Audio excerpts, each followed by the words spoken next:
cara, você precisa desenvolver a sua resistência à frustração.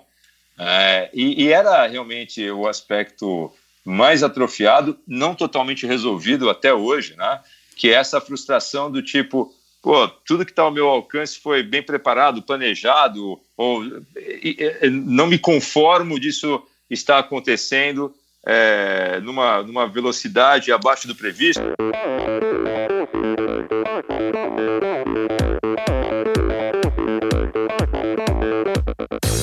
Hi, this is Brett Sutton. Eu sou a Vivi Faveri. Olá, aqui é o Emerson Zerben. Sou o Nicolas Sester. Aqui quem fala é Vitória Lopes. Aqui é o Thiago Drius. E esse é o Endorfina Podcast. Good luck to all this season. Sou Michel Bogli e aqui no Endorfina Podcast você conhece as histórias e opiniões de triatletas, corredores, nadadores e ciclistas, profissionais e amadores. Descubra quem são e o que pensam os seres humanos que vivem o esporte e são movidos à endorfina.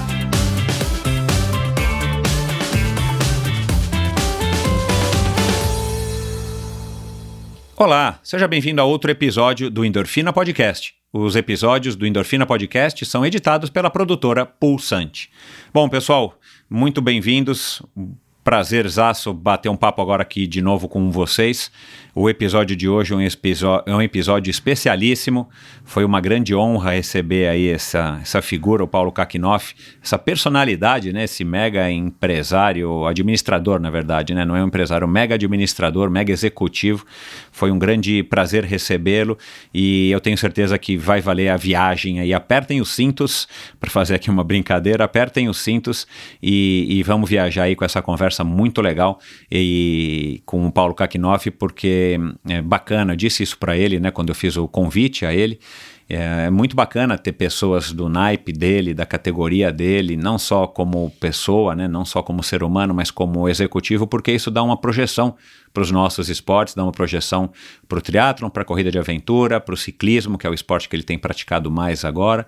Aliás, agradeço ao Christian Kittler, da Seven Sherpas, que é patrocinadora do Endorfina, patrocinadora desse episódio, que foi quem me apresentou ao Kakinoff. Nós temos vários amigos em comum, aliás, nós fomos descobrindo isso ao longo do bate-papo, mas realmente foi o Christian que o apresentou a mim, justamente porque eles fazem viagem juntos, né? O Christian leva o Paulo e os amigos, nossos amigos, para viagens aí, enfim, no exterior, para darem uma relaxada, darem uma curtida, poderem praticar o seu esporte e darem uma fugida da rotina. Aliás, vocês sabem, né, que essa é uma das propostas do Christian Kittler, proporcionar essas experiências aí através da prática de esportes ao redor do mundo, em lugares inesquecíveis. Então, obrigado, Christian. E o bate-papo com o Paulo foi muito legal, ele se mostrou desde o começo super receptivo, conseguiu um espaço na agenda dele, não foi tão fácil, mas concordo que já tive episódios convidados que foram mais difíceis, então é um cara super atencioso, muito obrigado aí mais uma vez, Paulo. E aí, claro, falamos um pouquinho de quarentena, das privações, da relação com os esportes na quarentena, falamos enfim, ele citou aqui, né, onipotência, onisciência, ele é um cara muito culto, óbvio, né, dos aprendizados da segunda-feira, que foi uma coisa que eu achei legal aí, que ele falou, né, depois de passar o final de semana praticando esportes, seja corridas de aventura, que ele começou com o meu amigo também aí, grande triatleta aí das antigas, Zolino, a experiência dele na corrida com o Marcos Paulo, né, e tal, ciclismo, que é o que ele tem feito mais. Enfim, foi um bate-papo muito interessante, como é que ele consegue conciliar tudo isso com uma vida super atribulada, que eu só posso imaginar, né, não tenho nem ideia, eu só posso imaginar o quão difícil, o quão corrido que é. Mas antes da gente decolar nessa viagem, não sei se isso ficou muito legal, antes da gente partir para essa viagem aqui, que vai ser o episódio de hoje, eu quero aproveitar para agradecer e para lembrar de que você pode ainda participar da promoção da Join Sports, @JoinSports no Instagram, que desde o episódio da Ana Augusta, né, um episódio de sucesso de crítica e público e audiência, está fazendo uma promoção que os contemplados, aí, as pessoas que mais acertarem as perguntas, uma pergunta por episódio, estão concorrendo a um kit exclusivo do Endorfina Podcast da Join Sports, a camisa de ciclismo do Endorfina comemorativa dos 3 anos que que eu fiz aí, que o projeto fez, né, em junho. Então, obrigado a vocês. Uma pergunta por episódio, dá uma olhadinha lá, não vou me estender, para que vocês conheçam como é que é essa promoção. Passem a seguir, @joinsports, e aí em cada post onde tem um símbolo lá, uma camisa do Endorfina, uma camisa muito bonita, por sinal, do Endorfina, vocês leem, leem as perguntas, né, na segunda página, na segunda foto do post, e aí na descrição vocês veem as regras, as regrinhas para participar. Ainda dá tempo, claro, de participar, né? Ainda tem mais 2 episódios além desse aqui hoje do Paulo Kakinoff, então vai lá, participe. Obrigado a vocês que já estão participando. Quero agradecer também a todo mundo que apoia o Endorfina Podcast, ouvindo, replicando, espalhando, disseminando e postando, enfim, coisas relacionadas ao Endorfina, ou marcando o Endorfina Podcast, principalmente no Instagram. É o que eu digo para todos vocês, é a única maneira que eu tenho de fazer o Endorfina crescer, de fazer o Endorfina se espalhar e ter cada vez mais audiência, para que as histórias contadas aqui tenham cada vez mais relevância e importância e possam impactar uma maior quantidade de pessoas. E quero agradecer, claro, sempre as pessoas que apoiam financeiramente o Endorfina, as pessoas que têm condição, as pessoas que acham que esse trabalho aqui vale um apoio além da audiência, um apoio financeiro. Então, muito obrigado. Basta, se você tem interesse, não sabe como, basta ir no meu site ali, endorfinabr.com, ali à direita em cima. Aliás, já tem um novo site vindo, hein, pessoal? Tenho esquecido de falar isso, eu sempre penso que eu vou falar e acabo esquecendo. Tem um site novo já chegando por aí, muito mais legal, muito mais bonito, muito mais funcional e tudo mais, então aguardem, mas por enquanto tem lá essa caixa de texto meio grosseirona ali à direita, amarela, onde você clica e vai direto para o site do Apoia-se. Lá você descobre como é que você faz para apoiar financeiramente o Endorfina com meros R$10 por mês, ou a partir de meros R$10 por mês, ou R$1.000 ou R$10.000, não sei quem sabe, enfim, mas brincadeiras à parte, eu sou muito grato a todos vocês que apoiam o Endorfina, seja ouvindo, seja contribuindo com qualquer valor. Para mim isso tem um valor inestimável. E antes de decolarmos, eu quero, aliás, a gente já está quase decolando, tenho que agradecer aos patrocinadores do Endorfina Podcast, que também, assim como vocês, acreditam no meu trabalho, que acreditam na filosofia do Endorfina e estão apoiando o Endorfina para que eu possa me manter aí mais motivado ainda e firme e forte nessa minha missão de estar trazendo histórias interessantes como a de hoje para vocês. Então, para começar, eu quero agradecer a Seven Sherpas, que é uma agência que tem como lema explorar o mundo praticando esportes. E vamos aqui a mais um depoimento, dessa vez da Karina Orliani, que é uma aventureira nata, uma exploradora, uma super mulher que eu preciso trazer aqui no Endorfina para contar as aventuras. Vamos lá, depois eu falo um pouco da Seven Sherpas. A Seven Sherpas me levou para lugares inacreditáveis, sempre praticando os esportes que para mim é regra em qualquer viagem. Exploramos o que a Califórnia tem de mais maravilhoso: surf, canoagem no Pacífico, mountain bike, trekking nas montanhas. Descemos para o deserto de road bike numa estrada onde o visual parecia de cinema. Para mim não tem nada mais apaixonante que conhecer o mundo praticando esportes e ainda contar com o suporte de uma equipe como a Seven Sherpas, que tornou realmente minha experiência inesquecível. Bom, e é isso. A Seven Sherpas tem como lema explorar o mundo praticando esportes. Seven Sherpas é uma empresa com sede na Califórnia, que é do meu amigo Christian Kittler, como eu falei, especializada em experiências esportivas nos destinos mais top do mundo, com roteiros exclusivos desenhados por experts em viagens e esportes. Além do calendário de viagens programadas, a Seven Sherpas tem como grande diferencial os day rides em mais de 30 cidades pelo mundo e viagens customizadas para você, sua família ou grupo de amigos. Para saber mais, visite sevensherpas.com, é o site deles, e @sevensherpas no Instagram. O Seven é numeral, é o número 7, não é a palavra Seven, tá bom? E esse episódio também é um oferecimento da Bovem Energia. De energia, a Bovem entende. É uma comercializadora, uma gestora e uma geradora de energia. Assim como para os meus convidados, para a Bovem, energia é um assunto muito sério. Uma empresa sólida e confiável,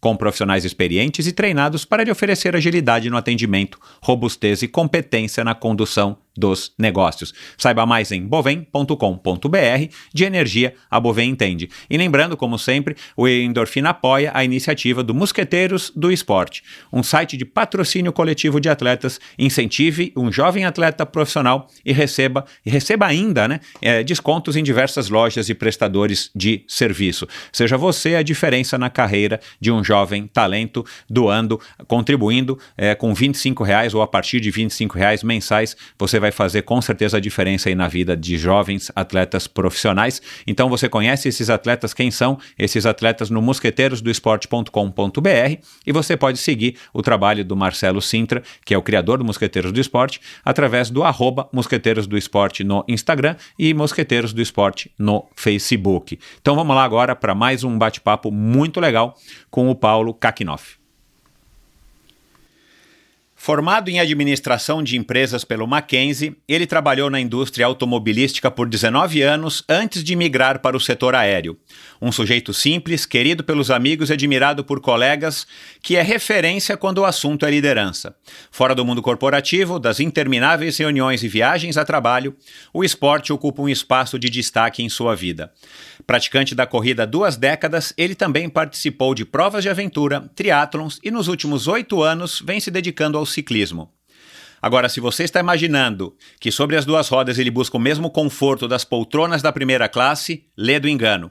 Em seu palmares constam a participação no L'Etape du Tour em Annecy, 2 subidas do Desafio da Serra de Campos, 2 participações no Gran Fondo Nova York e uma nos 500 quilômetros do Desafio Londres-Paris. Com vocês, direto de alguma sala VIP do planeta, Paulo Sérgio Kakinoff, CEO da Gol Linhas Aéreas. Ei, Paulo, tudo bem? Ô, Michel, tudo, cara. Obrigado de verdade por essa introdução tão generosa e bacana, né? Fiquei contente. Mas não falei nenhuma mentira, né?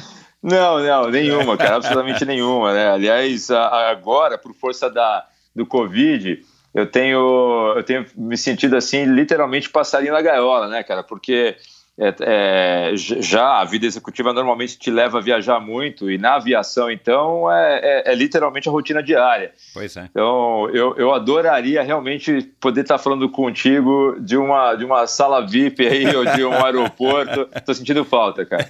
Então, vamos começar então, já que você tocou nesse assunto. Paulo, primeiro, né, bem-vindo, vai ser um bate-papo muito legal. Quero agradecer aqui publicamente ao Christian Kittler, já que o Marcos Paulo não nos introduziu, viu, Marcos Paulo? Foi o Christian, né, da Seven Sherpas, que patrocina não só esse episódio, mas o Endorfina, o meu projeto, que nos apresentou. E depois vamos falar também da tua ligação aí com o Christian e, o ciclismo. Mas, cara, você, assim, eu fiz uma pesquisa, né, passei ontem e hoje fazendo uma pesquisa aqui para ver o que eu podia já extrair de informações para te conhecer um pouquinho melhor, né?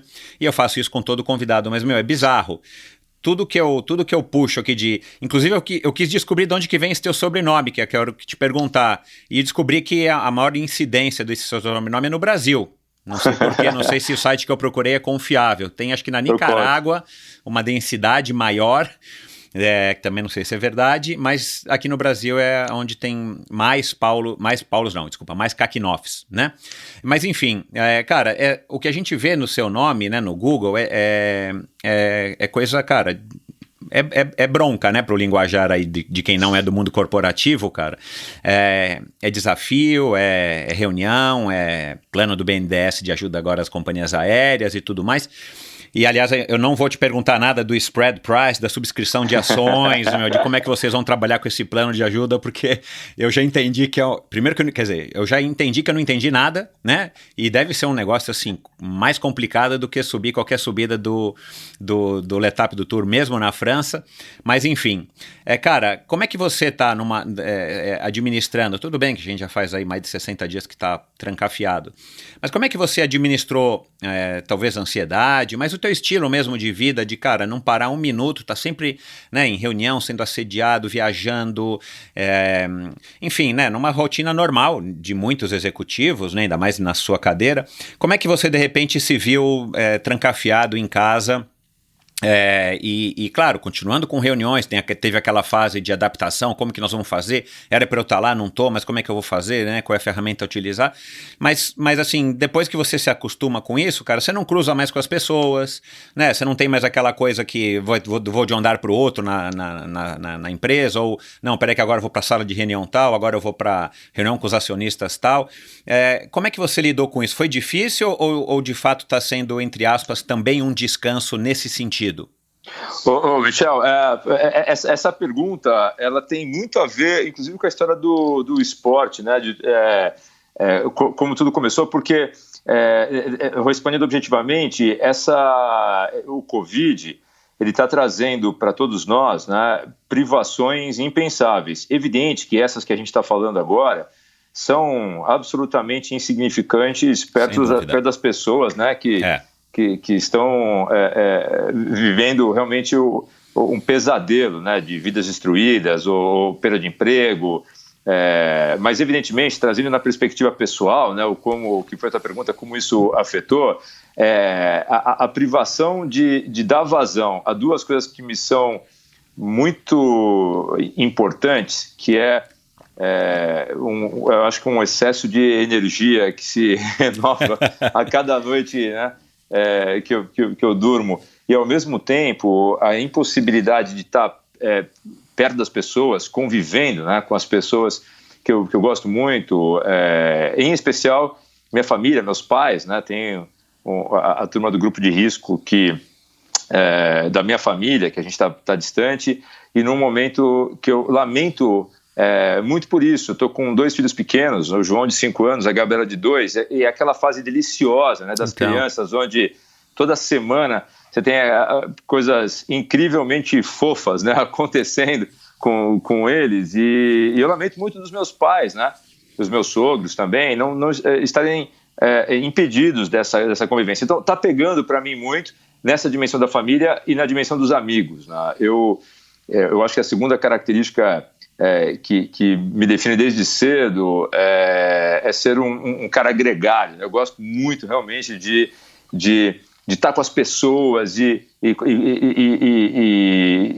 com 46 anos que eu vou fazer agora, a gente tem uma coleção bem seleta de amigos, né? O tempo te traz isso, né, cara? Exato. O tempo na estrada você vai colecionando gente muito bacana na sua vida que te faz falta, né? São os irmãos, os familiares que você escolheu, né?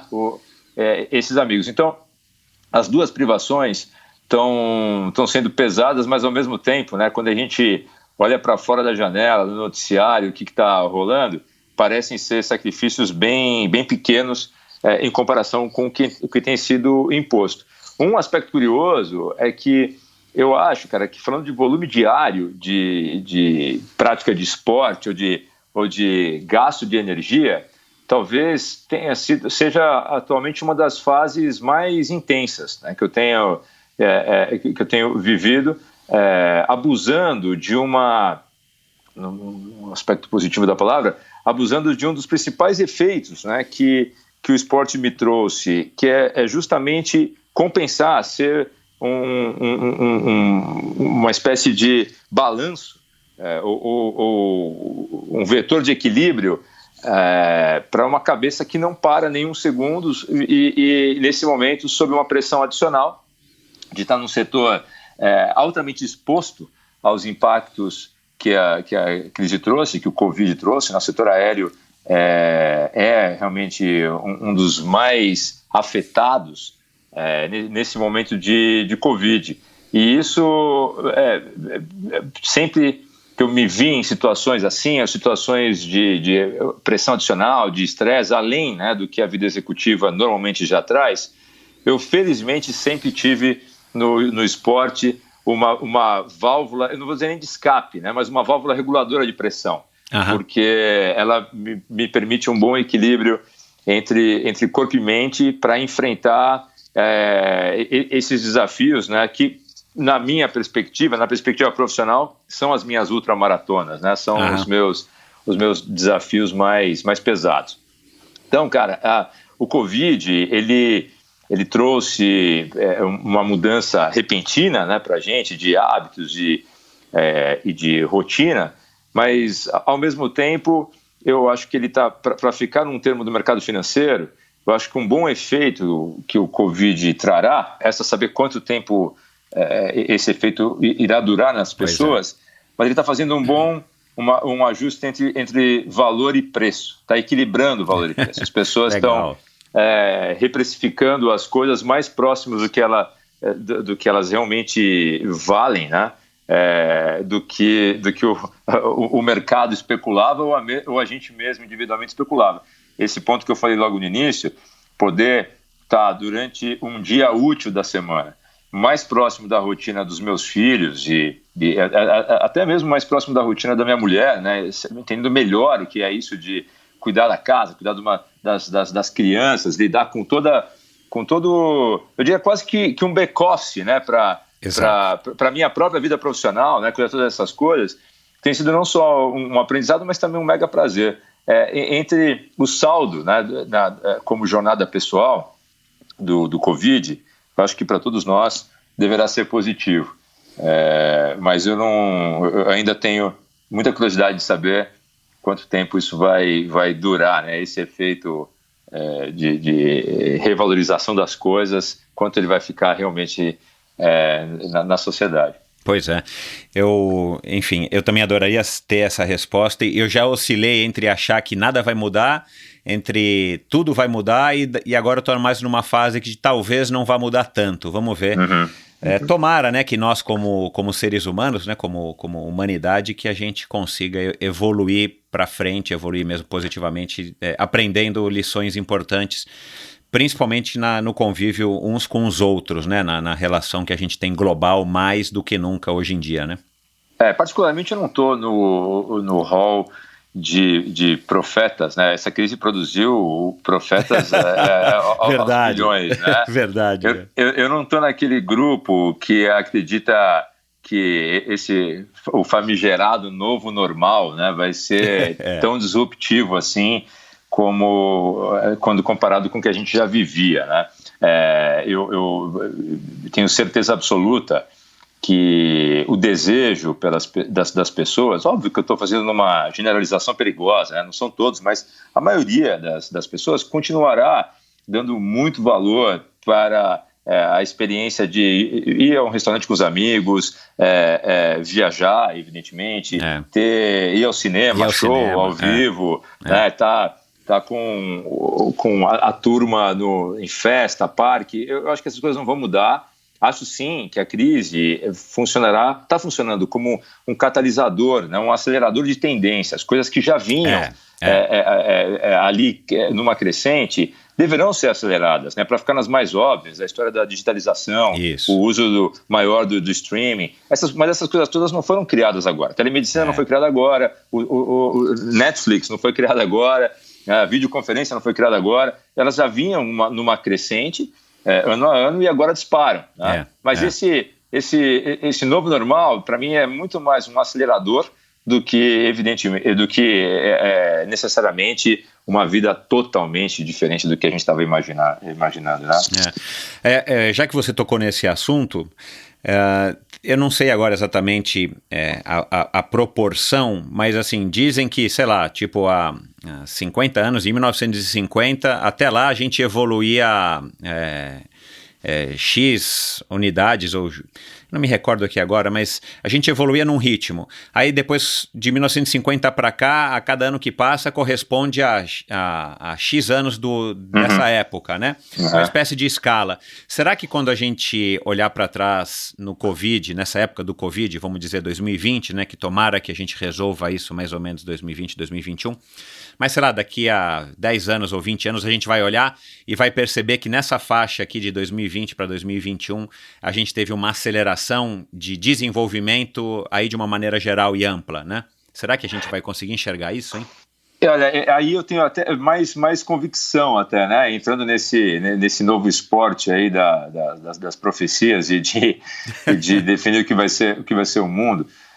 Eu não vejo porque o Covid-19, que indiscutivelmente a maior crise, né, que já se aplacou sobre a humanidade, no sentido de ser literalmente pan, né, o prefixo pan do pandemia, que é o planeta inteiro. Nem mesmo a Segunda Guerra, né, para citar a região que nós estamos, impactou tanto a América Latina assim. Agora não, cara, o Covid cobriu o globo, né? Então, eu acho que nunca houve uma crise que impactasse simultaneamente tantos povos, tantas culturas, tantas nações como agora. Além disso, eu realmente não vejo como o impacto do Covid nas nossas memórias futuras, na economia como um todo, não será análogo ao que as gerações anteriores viveram, né, na Primeira e na Segunda guerras. Né? Não há como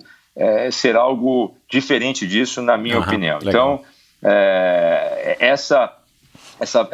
essas privações que eu estou dizendo, associadas ao medo, né, fazem com que essa também seja uma crise inédita, né, em muitos aspectos, mas um que eu gostaria de destacar é assim, em qualquer guerra da humanidade, o risco de perder, o risco de morte, literalmente falando, estava no front. As famílias sofriam porque os filhos, e especialmente os homens, estavam correndo um risco real de morte. Estava no front, Agora não, cara. Agora o inimigo está em casa, está no ônibus, está na escola, né? E deveria ser, por definição também, a primeira vez que a humanidade toda, né, se reuniria se juntaria contra o único inimigo que de fato existe nesse momento.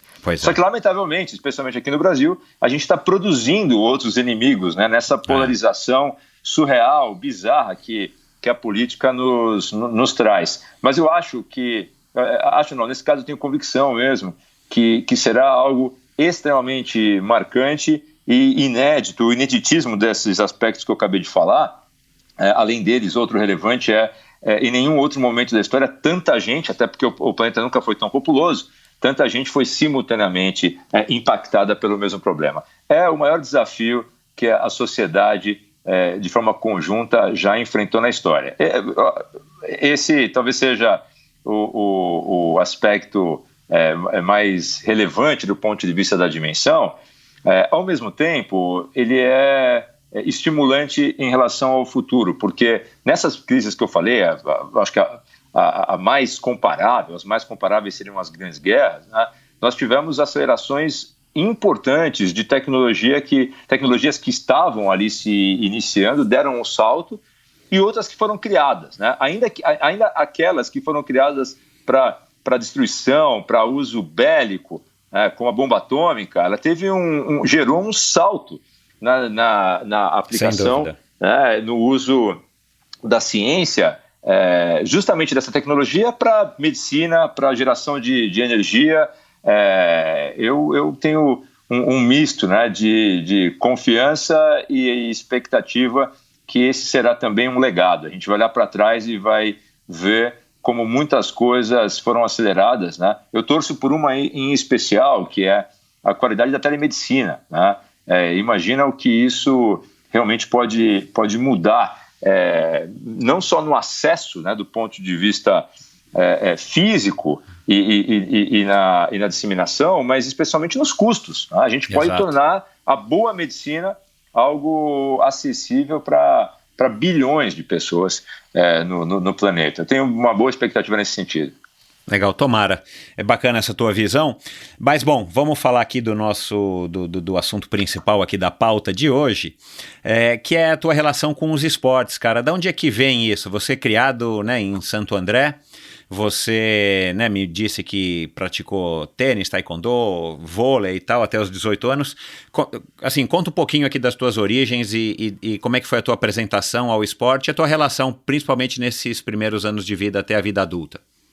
Michel, a primeira coisa que eu queria, antes de entrar no tema de esporte, eu queria registrar o quão honrado eu estou por estar participando aqui do podcast do Endorfina, né? Porque quando eu trago pela memória, né? Quando você me fez o convite, eu já tinha na memória 6, 8 pessoas, né, que eu tinha ouvido no podcast. Falei, cara, não é possível que esse convite está vindo para mim, porque o Endorfina é só entrevista monstro dos esportes, né? As pessoas, eu estou absolutamente honrado, né, como um esportista diletante. E aí quando você falou assim, olha, não é o critério, né, não é esporte de alto rendimento, mas o primeiro critério é a paixão pelo esporte. E aí eu acho que ia começar por esse aspecto, né, rapidamente fazendo a trajetória, mas muitíssimo obrigado pelo convite e muitíssimo obrigado para quem chegou no podcast até esse ponto aqui, né, e descobrir realmente que a minha história no esporte, comparado, né, aliás, não dá para comparar com todo mundo que você falou até agora, mas vai ser uma alegria, né, poder contar como aconteceu comigo, porque a importância do esporte na minha vida é fundamental, né? É um pilar fundamental. Eu falando com as pessoas que tinham mais consciência lá na origem do tema na minha vida, meus pais, né? O início no taekwondo foi literalmente para poder conter um pouco da energia e trazer disciplina, né? A ideia que os meus pais tinham era a história da filosofia oriental no esporte e trazer um regramento. E, de fato, foi algo que me acompanhou e foi fundamental naquela fase de formação de 6 aos 10 anos de idade, né, onde você inconscientemente está caçando referências e modelos de comportamento, né? Só que aí trouxe um outro efeito, porque eu achava que, na perspectiva de um garoto de 6 a 10 anos de idade, aquele excesso de energia combinado com uma autopercepção, né, que as crianças nessa fase normalmente têm de serem super-heróis, me transformaram numa pequena ameaça andante pela casa, né? Queria dar golpe, brigar com todo mundo, e com uma irmã mais nova, meus pais acharam que isso aí estava começando a ficar um pouco perigoso, mas eu não vou ficar contando todos os exemplos, porém, uma das coisas mais marcantes que o esporte me trouxe foram as amizades, e em quase todas as mudanças de modalidades, ou nem mudanças, porque a maior parte delas eu acabei mantendo e continuo praticando, mas elas vieram a convite de uma nova amizade. Tipo, entrei no colégio, o futebol cresceu muito, passou a ser uma coisa mais importante.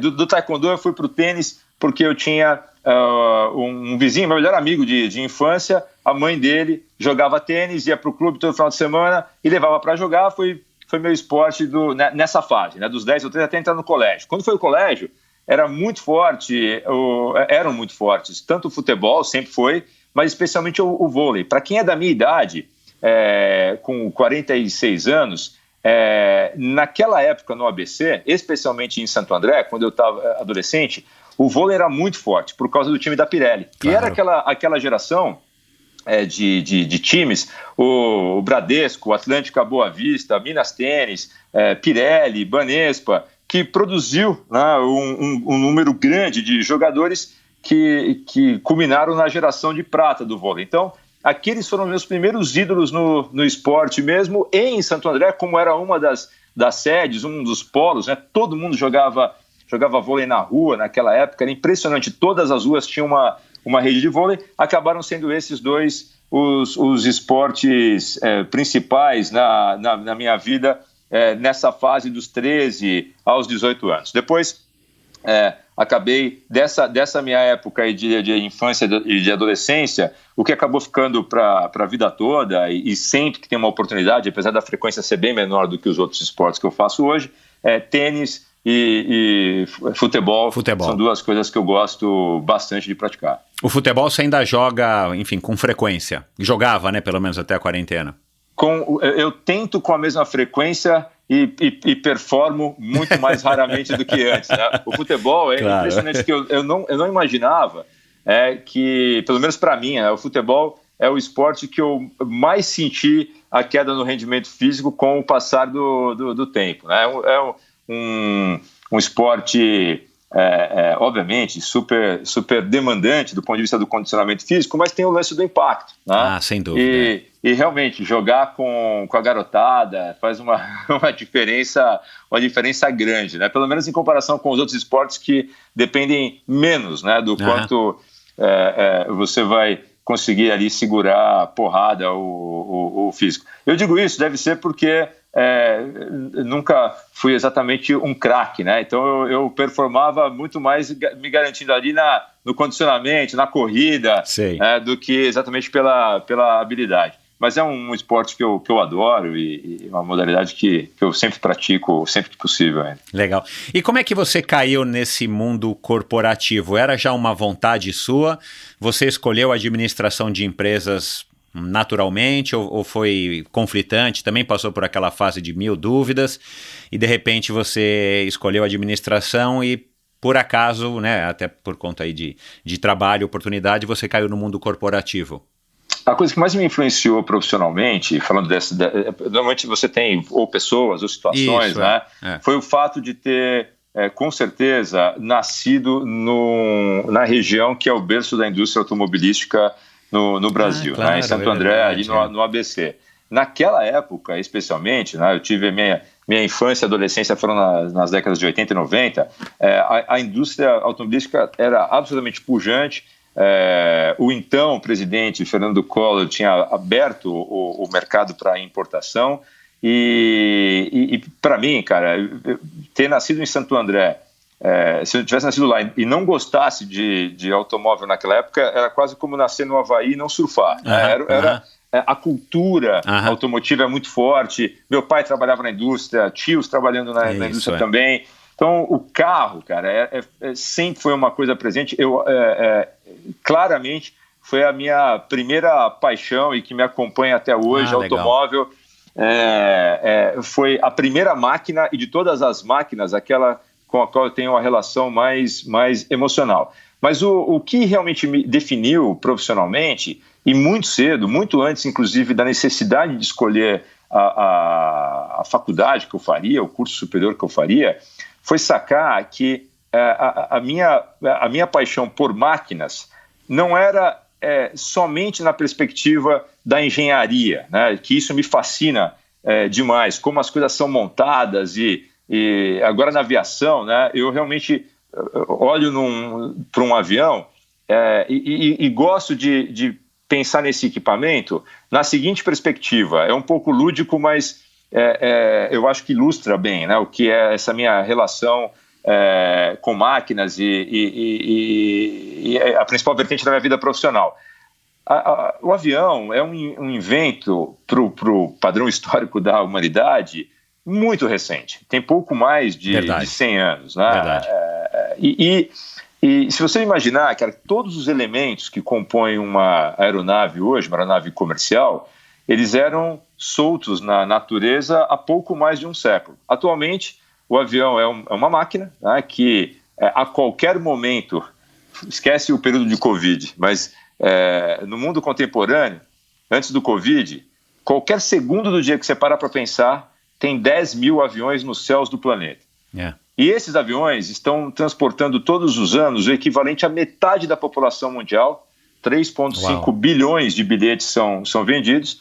Essas pessoas estão cruzando os céus do planeta numa velocidade de 900 km por hora, a 10 mil metros de altitude e temperatura externa de menos 54 graus. E a gente poderia estar perfeitamente, cara, tendo essa conversa, eu voando ou você voando. Exato, e o outro em terra, né? O avião, ele resume tudo o que a engenharia já desenvolveu até hoje. E o mais curioso é que 99,9% da humanidade encontrará no avião o item mais avançado tecnologicamente com o qual ele terá um contato físico. Né? Evidentemente que tem coisas mais avançadas, como um satélite ou como mas o cara nunca espacial. Vai ver isso, nem tocar, nem sentar dentro. O avião é o aspecto... Então, evidentemente, na minha fala, né, já fica explícita, né, a admiração que eu tenho, mas, como eu falei, ela não se restringe a essa questão da máquina, e sim a aplicação da máquina, da alta tecnologia, aos milhões, né, de habitantes do planeta. E o carro é a mesma coisa. Né, todos os anos são 55 milhões de automóveis que são produzidos, e é uma máquina absolutamente incrível, né, que te permite realmente se mover para qualquer lugar, assim como os seus derivados, motos e ônibus. Então, essa ideia do uso da engenharia, da ciência, aplicado ao maior volume de pessoas, ela representa o centro, o núcleo gravitacional em torno do qual a minha vida profissional tem ali orbitado. É isso que me encanta. Legal. Então, rapidamente, eu fui trabalhar na indústria automobilística, comecei como estagiário, com 17 anos de idade, literalmente fuçando os carros. Né? Era a minha função como estagiário preparar materiais para treinamento da rede de concessionárias de como montar e desmontar carro. Para quem leu uma revista 4 rodas na vida, sabe aqueles testes, né, de longa duração, que você desmonta o carro. Era aquilo que eu fazia. Essa foi a minha primeira função, né? Literalmente desmontar tudo e escrever como fazer o reparo. Então isso me deu uma visão muito privilegiada de como as máquinas funcionam, né? Porque chegava no nível de detalhe de desmontar até o último parafuso.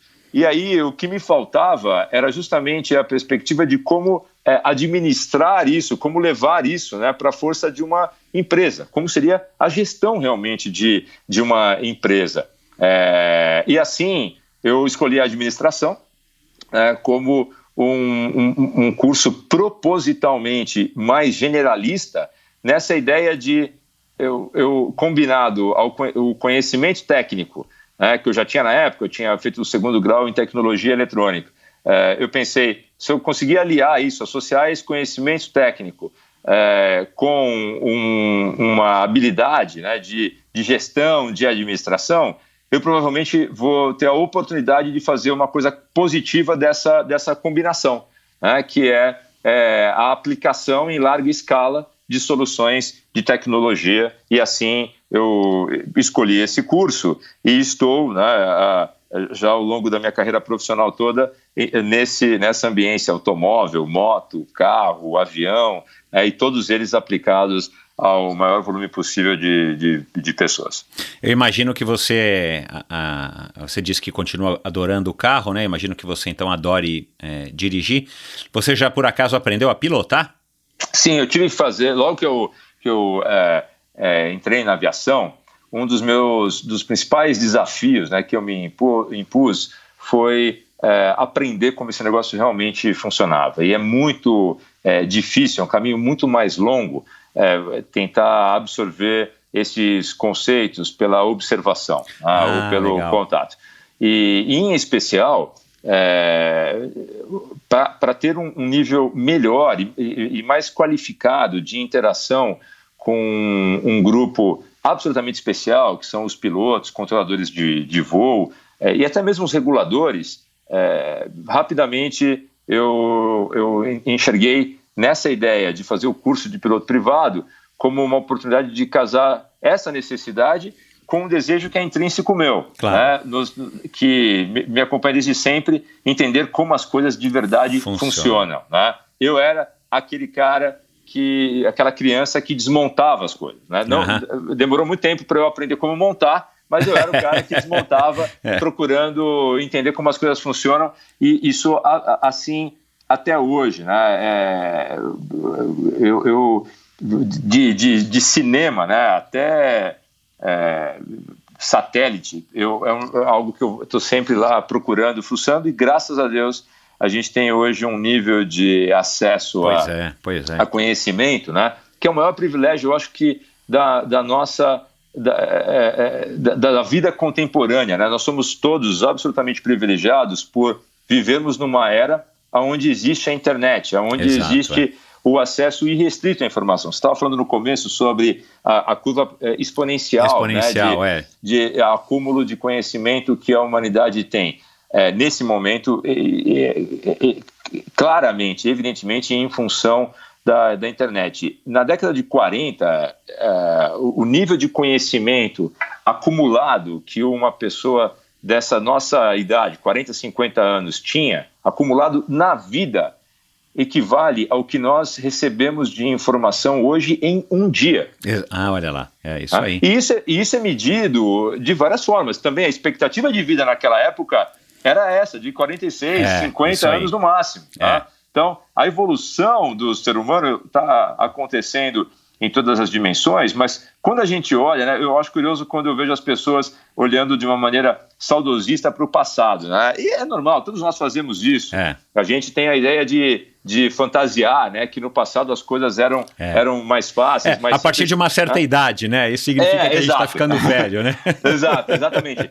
Sem dúvida nenhuma, tem coisas que a gente nostalgicamente se lembra de uma maneira positiva. Mas há bem pouco tempo atrás, né, novamente em padrões históricos, né, de quem está habitando esse planeta há 500 milhões de anos, é um grão de areia.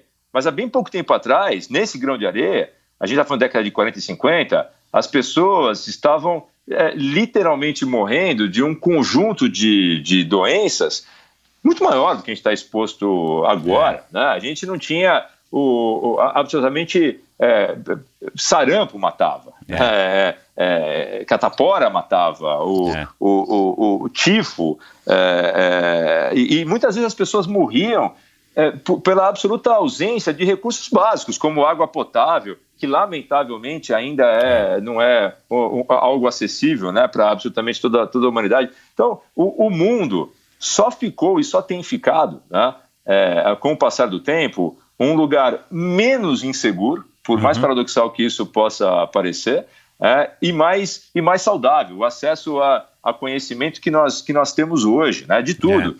Vide o desenvolvimento que o esporte trouxe ao longo dos últimos anos, que os atletas tiveram na questão nutricional, nos ciclos de treino. É conhecimento puro, né, conhecimento na veia. Então, eu acho que a gente está, todos nós, né, somos absolutamente privilegiados, e para quem motivado ou movido por essa ideia de entender como as coisas funcionam, a internet é a Disney, né, o lugar para as crianças, é o lugar de tudo. Você termina de ler um livro, uma biografia, eu fico pensando o que seria, né, para mim, voltar na minha época de escola, e quando a professora estava contando de uma passagem histórica, a gente poder ter o acesso que a gente tem hoje. Às imagens, a tudo. É absolutamente estimulante isso. Não, é magnífico. E uma das provas de que a gente está prosperando mesmo em todos os aspectos, apesar dos pesares, né?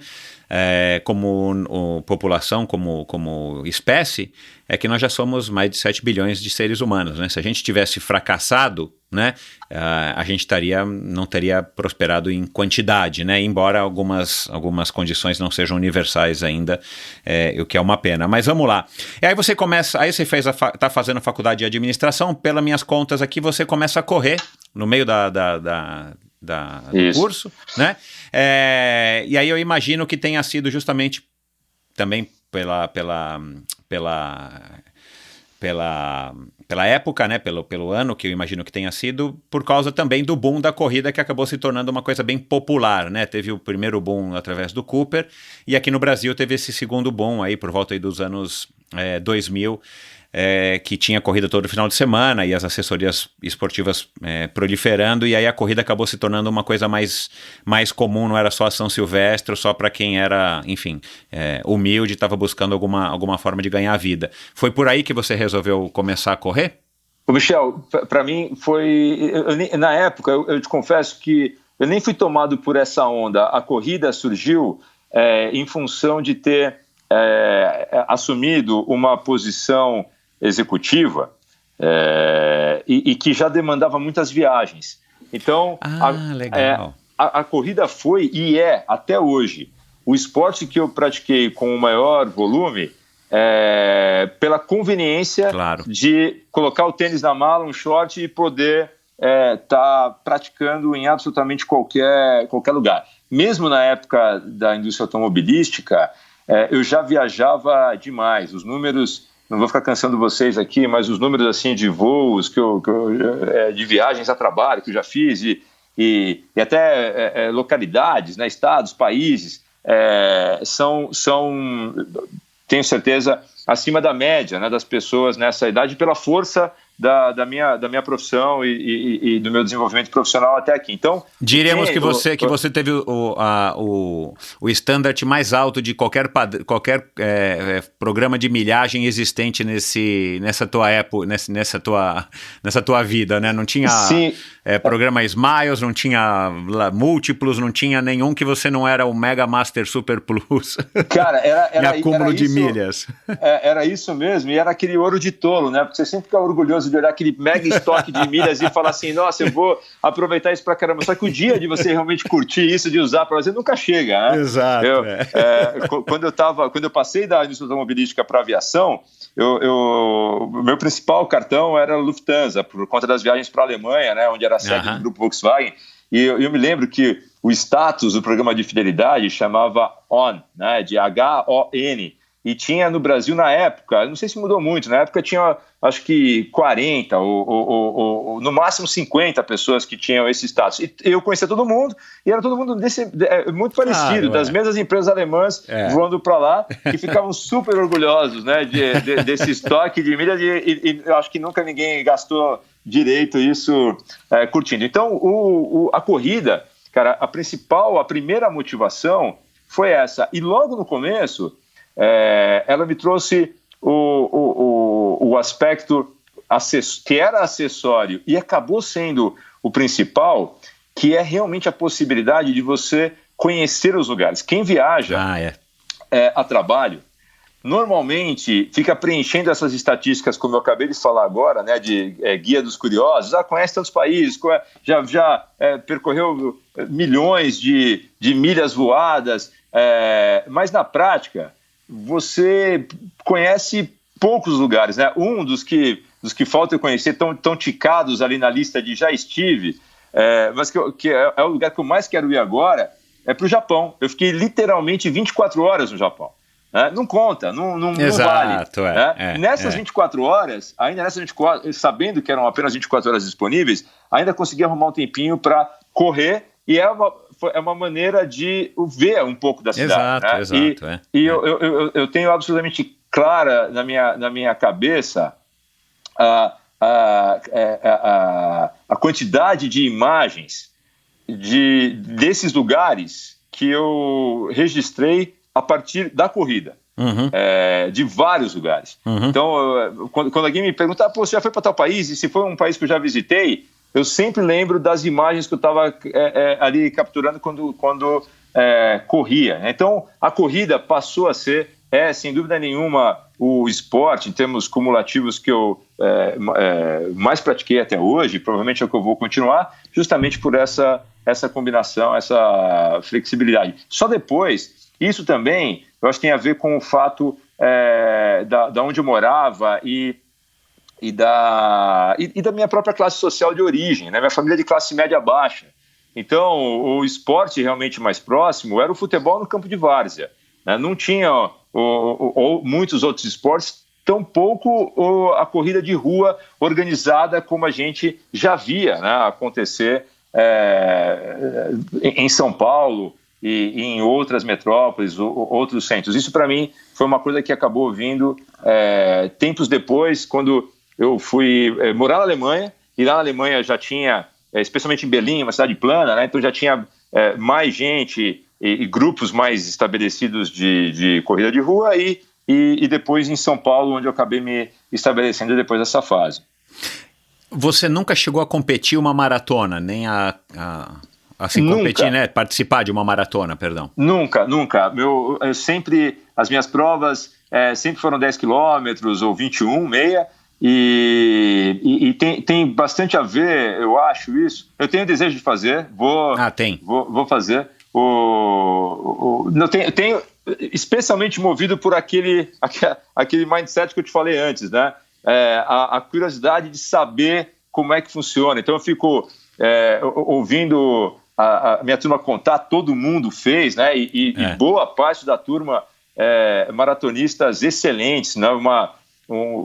Amigos com uma quantidade significativa de maratonas abaixo de 3 horas, outros ali 2 horas e 40. Eu fico muito curioso e motivado pela experiência, justamente de viver essas coisas que eles descrevem acontecendo numa maratona, né? Em especial a resiliência mental, né? Eu acho que esse é a grande viagem, o grande desafio, e tem muito a ver como a questão do esporte se desenvolve para mim, né? Essa ideia realmente de superação pessoal, de evolução constante, é mais motivadora para mim do que a ideia da competição com o outro, né? Parece uma coisa meio blasé de se falar isso e até quase que um clichê, mas para mim, tanto na vida profissional quanto na vida pessoal, sempre foi muito mais estimulante a ideia de pensar, esse é um desafio que será muito difícil eu conseguir executar. Sempre foi muito mais motivador isso do que correr no sentido de derrotar o outro ou chegar na frente, né? Não tem absolutamente nenhuma visão crítica a esse respeito, eu diria ao contrário, né? Eu acho que os esportistas de alto rendimento dependem desse instinto, né? da superação do outro e chegam nesse patamar por uma verve absolutamente competitiva, né? Eu entendo que são forjados disso e é fundamental, mas no meu caso a motivação principal é essa da superação. Eu acho a maratona uma absoluta superação e com certeza vai rolar em breve. Legal. Conta aqui, como é que a tua passagem, como foi a tua passagem pelas corridas de aventura? Que, enfim, eu tenho uma ligação forte com as corridas de aventura, adoro, já recebi várias pessoas de corrida de aventura aqui no Endorfina, estou para receber mais. Da onde que surgiu esse teu interesse para enfrentar uma condição completamente diferente de uma corrida padrão, corrida de rua, né? Ou até mesmo de uma prova de ciclismo, ou da maioria das provas de ciclismo de estrada, onde você vai enfrentar muitas vezes e quase que sempre mesmo o inesperado, né? A chance de você encontrar um obstáculo, qualquer ele que seja, de qualquer natureza, é enorme, né? De onde que veio também, motivado pelo desafio e de onde que surgiu essa oportunidade? Foi uma confluência de fatores. A gênese esteve no grupo de marketing da Volkswagen. A gente estava naquela ocasião, o Brasil estava iniciando o namoro que se consolidou entre o cliente e o mercado dos utilitários esportivos, da SUVs, né? Estava começando naquela época e os primeiros carros, né, estavam surgindo na indústria nacional. No nosso caso específico na Volkswagen, ia ser o lançamento do CrossFox. A gente queria uma modalidade esportiva que tivesse essa pegada off-road, ao mesmo tempo que fosse acessível, e aí nós chegamos no Adventure Camp, no Zolino, você conhece? Claro.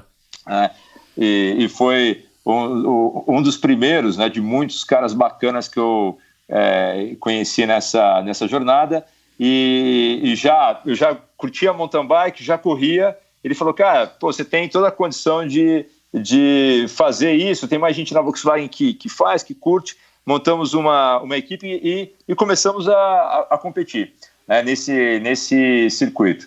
E é uma das coisas mais prazerosas que eu já fiz esportivamente. Tem muito a ver, novamente, né, com coisas que eu gosto, a história de natureza, do imprevisto, do perrengue, e em especial a ideia de ter a equipe, né, se movendo. Tem a dinâmica da equipe, eu não conheci, mesmo tendo contato com as equipes de corridas de aventura de alto rendimento, eu nunca vi nenhuma prova de quarteto onde os 4 estavam absolutamente no mesmo nível. É dificílimo, E, cara, é uma luta, né, e um aprendizado que tem tudo a ver, na minha opinião, com a vida.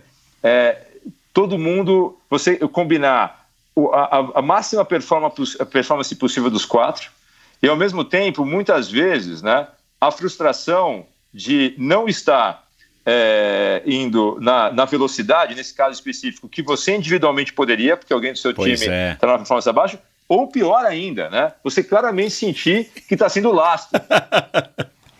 Cara, esse é um aprendizado que alguns esportes, especialmente os coletivos, né, mas alguns esportes aliás, que eu ouço falar, não pratiquei, mas o rugby me parece ter também muito dessa questão de gregária e de vamos juntos para alcançarmos o máximo da performance, literalmente, não ficando ninguém para trás, né?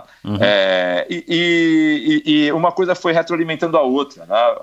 Alguns dos meus melhores amigos até hoje foram os que a gente formou nessa época, nessa equipe. Várias equipes foram formadas e foi assim que a corrida de aventura entrou para ficar. É algo super, super bacana e que eu curto demais até hoje.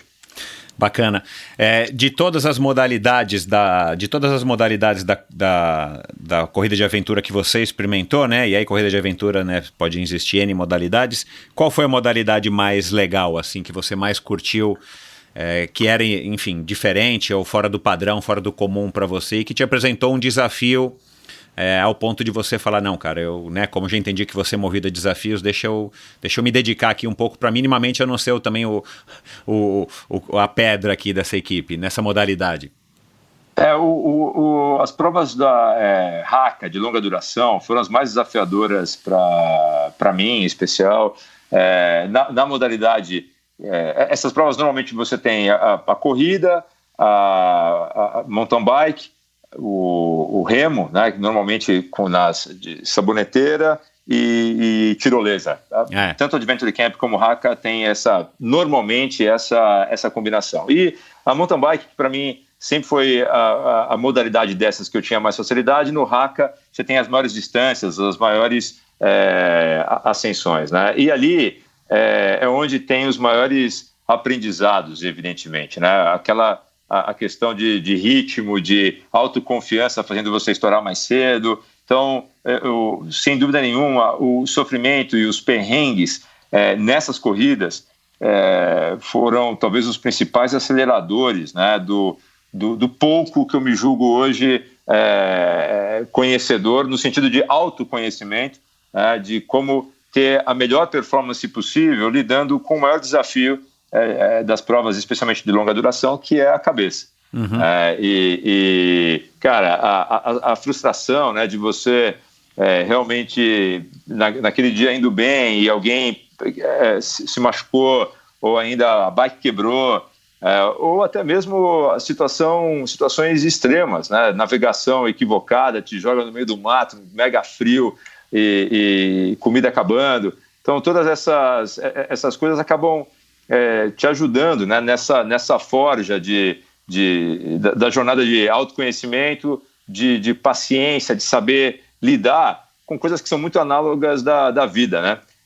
Sem dúvida nenhuma, a maior deficiência profissional que eu tive foi a primeira que apareceu, e um dos meus melhores chefes me indicou isso lá atrás, né, nas primeiras jornadas executivas, falou, cara, você precisa desenvolver a sua resistência à frustração.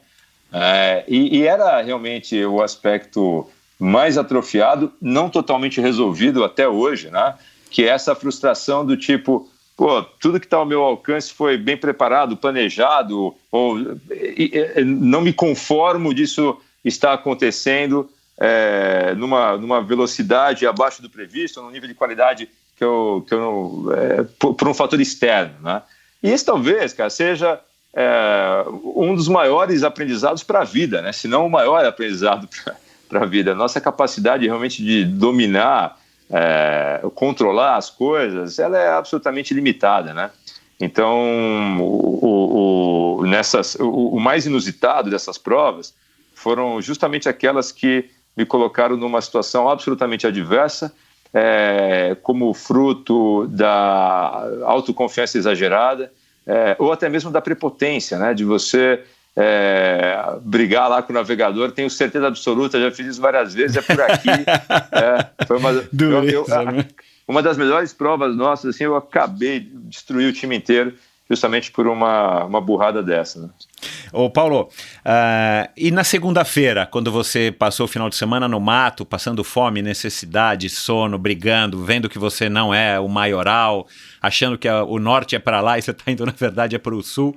Aí na segunda-feira, quando você volta, senta na tua mesa e tal, você tinha, quando você praticava as corridas de aventura, você tinha um padrão assim de sensação diferente que acabou se tornando rotineiro depois de você participar das coisas de aventura? Como é que era esse teu regresso à tua rotina, que, enfim, que também é outra bronca, mas uma coisa completamente dentro já da tua zona de conforto, mesmo com os desconfortos?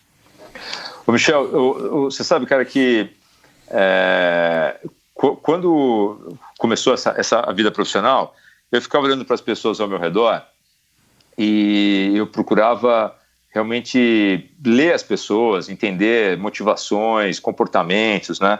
E vou te falar, cara, que um dos aspectos que eu mais temia, né, incorporar é a prepotência de quem vai acumulando, né, conquistas ou vai tendo êxitos e eu acho que isso, cara, é na vida, né, já que a gente está falando quase que num tom filosófico, assim, de esporte, trabalho e da própria vida. Eu acho que a coisa mais tóxica, cara, que vem pra gente é a sensação as sensações, né, de onipotência e onisciência. E as segundas-feiras, cara, essas segundas-feiras pós retumbantes fracassos movidos, né, por essas autopercepções assim equivocadas, eu acho que elas serviram para, de certa forma, me vacinar, né, em relação a esse tipo de comportamento. Na vida profissional, eu quero acreditar, espero não estar fantasiando nisso, que talvez uma fortaleza que eu tenha construído para mim mesmo é ter uma ideia de ser absolutamente falível. E quanto mais tempo passa, genuinamente eu reconheço que tem um conhecimento acumulado, mas o total, comparado ao total do conhecimento possível, é uma fração menor. Exato, né? A cada dia eu alimento essa angústia de falar, eu sei muito mais do que eu sabia há 20 anos atrás, só que é engraçado, em relação ao todo que eu acho que eu deveria saber, ele me parece ser um percentual menor. E isso eu acho que é em absolutamente todos os esportes, né? Sem nenhuma exceção. A gente vê a turma de alto rendimento e me sinto muito privilegiado de ter contato frequente com uma turma que foi da minha geração de ídolos, né? Eu estava conversando contigo outro dia, eu faço parte do conselho de uma organização chamada Atletas pelo Brasil. Uhum. E lá tem o Gustavo Borges, Ana Moser, o Flávio Canto, e ver o que a Magic Paula, né, ver o que essa turma fala sobre os aprendizados nessas situações realmente de ultra high performance, né, Olimpíada, Copa do Mundo, o Mundial, e impressionante como os relatos estão novamente orbitando esse tipo de situação. Cara, eu achava que eu estava infalível, achava que eu estava pronto, achava que eu estava 100%. E os de sucesso estão normalmente associados ao extremo oposto, né? Puta, eu treinei demais, cheguei lá achando que eu não estava preparado, que eu não estava... E quando eu vi, eu estava muito acima dos outros, né? Eu vejo isso na corrida de rua, eu vejo isso dos amigos, quando rola algum tipo de prova, né? Normalmente, aquele que chega lá e fala, pô, cara, eu tô meio preocupado porque eu não consegui treinar muito. Normalmente não raramente, o cara que ficou as últimas 3 semanas sem pegar numa bike, chegou lá, cara, mais descansado do que o que performou no dia anterior, né? Então, esses aprendizados da segunda-feira, eu acho que eles estão sempre ligados a essa ideia de me afastar, nem sempre consigo, né, da toxina de você se sentir absolutamente confiante de que está pronto, preparado e que vai tirar de letra. E o que acabou te levando então aí para o ciclismo? E de novo aquilo que eu brinquei, né, na introdução que eu fiz aqui a seu respeito, cara, você já escolheu, né, um ciclismo, tipo, você não está querendo passear na ciclovia, na ciclofaixa, você já escolheu, né, participar de Gran Fondo, L'Etape de Annecy, a própria subida da Serra de Campos, que, enfim, a gente até pode, no papel, achar que... Não, você vai lá para Campos, sobe e tal, é curta, mas, cara, é uma subida íngreme pra caramba e tal. Enfim, o que te motiva, cara, a enfrentar de novo, você se colocar de novo numa situação de desconforto aí totalmente físico, né? Porque o ciclismo é um esporte de desconforto físico, não tem como, né? E curtir, ficar insistindo, voltar 2 vezes para Nova York, fazer esse desafio que eu imagino que deva ser legal demais, Londres-Paris, né, de 500 quilômetros. Essa história, cara, ela é muito curiosa e é um presente para mim, né? Eu comecei a namorar a minha mulher, nós nos casamos em 2014 e a gente começou a namorar em 2010. E junto no pacote de bônus veio um amigo que virou um dos meus melhores amigos, padrinho de casamento. A mulher dele, uma das melhores amigas da Fernanda, já era eles, evidentemente, viraram família pra gente, né? Que é o Zeca Vasconcelos. A gente o Zeca? começou... Não acredito. O Zeca, exatamente. Você conhece ele. Bom, você vai conhecer todos os... Não, eu joguei polo aquático com o Zeca numa época pré-histórica, né, cara? Não acredito. Pois cara. Ele conta as histórias do polo e tal, e foi o Zeca que me trouxe. Eu caí no...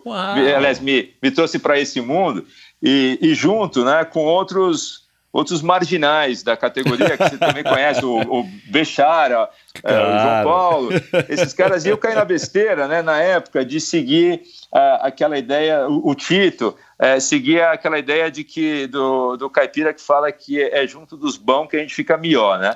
E aí, cara, comecei, o Zeca, aquele jeito, ele falou, não, cara, ele já vitimou várias pessoas com esse papo dele, né? Cara, que é isso, é tranquilo, pô, começa a treinar, compra bike, e ele é bem disciplinado. Pô, super, o Zeca um cara... é Caxias total. E ele levou muita gente, cara, eu acho que ele fez o mesmo presente, né, que ele acabou trazendo para minha vida, ele levou para muitas outras pessoas nessa mesma combinação, essa história de vai que você consegue, ajuda a comprar equipamento e começa a te chamar para os treinos, né? Eu comecei literalmente na roda desses caras, acho que eu nunca saí da roda desses caras, até hoje, e naquela época, o Zeca, ele tinha feito uma porrada de maratonas, né, com êxito e tal, ele estava meio que iniciando na história do ciclismo, né, já indo super bem, porque ele já vinha de uma base boa, e eu estou falando aqui de 2010 para 2011, e, cara, naquela época, né, parece que faz pouco tempo atrás, né, mas já são quase 10 anos, naquele momento estavam acabando de construir a ciclovia da Marginal. Isso. E o ciclismo, cara, começou a ganhar muita tração, né? Lá no Marcos Paulo, o Fábio Rosa também estava... a turma que já estava indo pro triatlon, né, dando mais ênfase na história do ciclismo, e, rapidamente apareceu alguém lá com a ideia e falou, pô, cara, a prova que a gente tem que fazer é o L'Etape do Tour, né, porque é uma etapa do Tour de France, então toda aquela mítica, né, em torno de fazer uma prova em torno do Tour, e a coisa boa foi que falaram, o ano que vem dá tempo para treinar, né? e, cara... Foi exatamente assim, né? Aquela turma, ninguém tinha feito, absolutamente ninguém. Aquela turma toda se juntou e regularmente, cara, terça e quinta, ciclovia na Marginal, a ciclovia estava abertona ainda dos dois lados, extensa, você conseguia fazer ali cada perna 20K, e uma combinação que se retroalimentava, né? A empolgação de todo mundo com um desafio absolutamente novo, um esporte novo, e o ciclismo, eu vi isso na etapa do Tour da pior maneira possível, né? Porque ali já 5 horas de prova, língua para fora, e passa, né, um grupo de ciclistas visivelmente acima de 60, umas bikes, cara, bem antigas, ou seja, gente que está fazendo o L'Etape já provavelmente há uns 30 anos, né? E a gente lá equipado com bike de carbono e GU e nutrição, né? E os caras passaram assim por nós, cara, meio que conversando, meio que batendo papo, né? Eu lembro que entre eles, nunca vou esquecer, estava o Alan Prost, que, pô, legal. Isso foi 2013, já estava, não era exatamente um garoto, né? E aquela turma, cara, curtindo de verdade e subindo, e me deu uma visão do ciclismo que me acompanha até hoje e que eu acho que é o mais bacana. Provavelmente o esporte que irá permitir, com a maior longevidade possível, a gente continuar fazendo, se divertindo, né? Sem ficar literalmente muito para trás, porque é uma combinação legal, né? De força, equilíbrio sem demandar que você seja exatamente o cara mais forte, tem que estar condicionado, mas não necessariamente o cara mais forte no sentido muscular, né? E assim, cara, o ciclismo passou a ser, eu diria hoje, o esporte preferido, né? Desde daquela história do Letap. E aí rolou o Letap, foi super bacana, e vieram, né? Uma coisa leva a outra. Pô, cara, o Letap foi legal, tem que fazer o Gran Fondo e tem a subida da serra. Um amigo vai levando o outro, e aí a gente acabou fazendo essas provas aí. E foi assim também que eu conheci, como você mencionou, que eu conheci o Cris, né? O Cris, o pessoal o Rodrigo, todo o time da Seven Sherpas. Cara, só fazendo um parênteses, né? O Zeca, eu comecei a jogar polo aquático no Clube Pinheiros com 13 anos. Eu acredito, eu tenho 50 hoje. O Zeca é um pouco mais velho do que eu, não é? Ele não regula a tua idade, ele é um pouco mais velho. Vamos falar aqui só pra sacanear ele, que ele é muito mais velho, que ele vai ficar puto. Acho que tem 51, 52. Acho Isso, que é um pouquinho mais velho do que eu. Eu sou 69 e ele devia ser mesmo 70, 71. E eu lembro, cara, que ele era um cara super caxias na parte física, né? Na parte do treinamento fora da piscina e no treinamento físico dentro da piscina, né? Na natação propriamente dito, nos exercícios. E eu, assim, veladamente eu queria competir contra ele, né? Porque, assim, ele era o cara que corria direitinho, fazia os abdominais, as barras, as flexões, os exercícios, tudo. E, cara, ele era um cara que tinha uma resistência enorme. E eu falava, eu quero... E ele era mais velho do que eu, né? Eu com 13, ele com 14 ou 15, ele já era um homem perto de mim, né? E eu parei de jogar polo aquático com 18. E eu não lembro se ele já tinha parado ou não, mas eu sempre tive o Zeca como uma referência para que eu tentasse cumprir o que ele cumpre tão bem como ele cumpria, para que eu, enfim, fisicamente também tivesse o condicionamento bom. E depois eu fui reencontrar o Zeca pedalando e fazendo triatlon, que para mim foi uma grande surpresa, né? Porque na época que eu comecei a competir, que foi logo depois, enfim, durante muitos anos eu não tive contato nenhum, e depois aposentado dos triatlons, eu vi que ele estava fazendo Ironman e tudo mais, muito legal. E o Zeca tá morando em Nova York hoje, né? Tá morando em Nova York, tá lá com a Renata, com as meninas, e ele é realmente, cara, um exemplo muito bacana, né, para as pessoas de uma maneira geral, porque ele combina, né, uma vida profissional puxada, ele tem o negócio dele, a telehelp, que é um negócio demandante, com uma disciplina, cara, absolutamente regrada, e é um cara que foi entrando em novos esportes, tanto no triatlon, depois aliás, no ciclismo, no triatlon, tá agora batendo uma bolinha de tênis também. E, ele faz dessa fórmula, né, que eu conheço, como eu falei, só de 2010 para cá, mas quem o conhece de mais tempo fala que ele é exatamente assim. Ele faz essa fórmula de dedicação com disciplina, né, e estudo da modalidade, algo que sempre o coloca ali entre os amadores na turminha top. Né? Exato, isso mesmo. É muito legal. E o Zeca e o outro cara que você conhece super bem também, que é o Bechara, eles sempre foram, assim, os dois ideais de combinação que eu nunca consegui chegar, porque o Zeca é o ideal de disciplina produzindo alta performance, não consegui, e o Bechara é o cara, para mim, ainda mais surreal. Mais surreal ainda, é verdade. Ele gosta das mesmas coisas que eu gosto, ele gosta de tomar um vinho, cerveja, caipirinha, e faz alta performance, né? Então esse realmente é o super-herói, né? O cara... E não tem mais 40 anos de idade, né? Pô, o cara é um fenômeno, fenômeno, incrível. Essas provas mais longas, a gente acabou fazendo todas juntos, esse ride aí de Londres para Paris, né, cara? Chegava... 150k, no dia 170, meio morto, o cara falou, vamos tomar um vinho. Eu falo, o quê, cara? Não, vamos tomar um vinho. E esse daí realmente tem uma energia incrível, né? Além de ser um cara divertido. Então, os dois, são duas boas referências para esportistas diletantes aí como eu. Agora, além da amizade, o que mais, assim, desse convívio, né, social que o ciclismo proporciona e, de fato...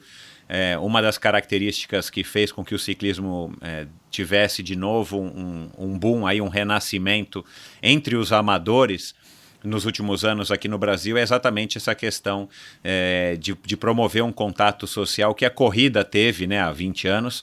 O ciclismo está experimentando isso aí nos últimos anos. Além dessa história de você, né, enfim, que você acabou de relatar, o que mais que te atrai no ciclismo? Você sempre pedala em grupo, você não está pedalando confinado no rolo, no Smart Trainer, porque aí também é demais, ou você tem outras características no ciclismo que te atraem? Agora, na época de Covid, eu tenho feito mais, no final de semana, mais mountain bike, pela possibilidade de estar pedalando sozinho no mato e tal, sem risco. Tem essa vantagem. Nenhum, né? Mas normalmente, a história, o que atrai no ciclismo, para mim, é essa combinação, primeiro, do espectro de praticantes, né? Você vê no ciclismo, eu acho que uma faixa do mais jovem que pratica ao mais velho, que dificilmente você encontra essa mesma quantidade em outras modalidades, justamente porque você consegue fazer com uma incidência de lesões menor, né? Eu acho isso importante. É um negócio que você tem uma diferença, por exemplo, de praticantes entre amigos e famílias que você consegue estimular e trazer pessoas para um nível mais próximo do que provavelmente conseguiria em outras modalidades. E tem um negócio, cara, de ser, acho que é o mais legal de todos, de ser ao ar livre, né? De você realmente cobrir longas distâncias, vendo realmente lugares, conhecendo, viajando para isso, e na companhia de gente muito legal, sempre com um aprendizado bacana, né? É muito difícil você não olhar para a bike como um todo e também não bater palmas para a invenção, né, cara? Pois então isso, eu ia te perguntar, eu anotei isso aqui, para quem gosta de tecnologia, de gadget, de descobrir como as coisas funcionam, a bicicleta, se o avião é a primeira coisa que a gente, com maior tecnologia que a gente vai ter a condição de vivenciar, talvez a bicicleta esteja aí nas top 5, né? Mas, cara, na questão de mobilidade é imbatível, né, cara? Nenhuma invenção sem dúvida, foi tão bacana, tão importante para a humanidade e continua sendo até hoje como a bike. E os seus derivados, né? Mesmo agora, a onda de patinete, de tudo isso é o derivado dessa ideia da mobilidade que a bike trouxe, né? A gente, verdade. E estamos todos caminhando, felizmente, para isso. Tomara. Para um uso cada vez mais intensivo. Então, é absolutamente apaixonante. Eu também estou nessa categoria de ficar pesquisando, olhando. Eu não fico... Aliás, acho que a minha bike tem 4 anos, 5 anos, não fico trocando de bike, mas estou sempre olhando o que rola de tecnologia ou de ciência, né, por trás do esporte. E é um negócio que, ao mesmo tempo, tem um conceito básico já também há mais de 100 anos, mas, está evoluindo demais, né, cara? O uso de materiais e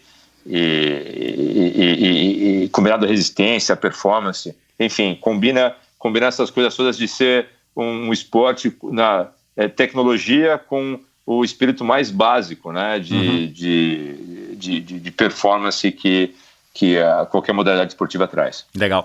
E eu imagino que aí também numa negociação com a Fernanda pedala? A Fernanda, a gente pedala aqui, de mountain bike, dando voltas, assim, não faz ciclismo como esporte. Ela é a pessoa, desculpa te interromper, agora respondendo sobre isso, a Fernanda pedala ou não, né? A Fernanda, de todas as pessoas que eu conheço, de todas, sem exceção, é a mais apaixonada por esportes, né? Se você...